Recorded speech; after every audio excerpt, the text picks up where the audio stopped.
अपानाय स्वाहा ॐ व्यानाय स्वाहा ॐ उदानाय स्वाहा ॐ समानाय स्वाहा ॐ ब्रह्मणे नमः।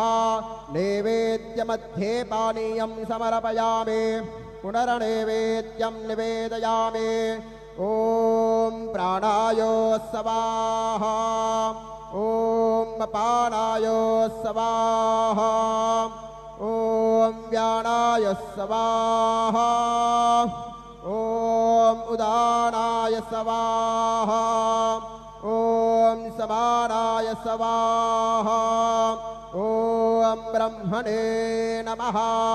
नैवेद्यं समर्पयामि हस्तप्रक्षालनं समर्पयामि।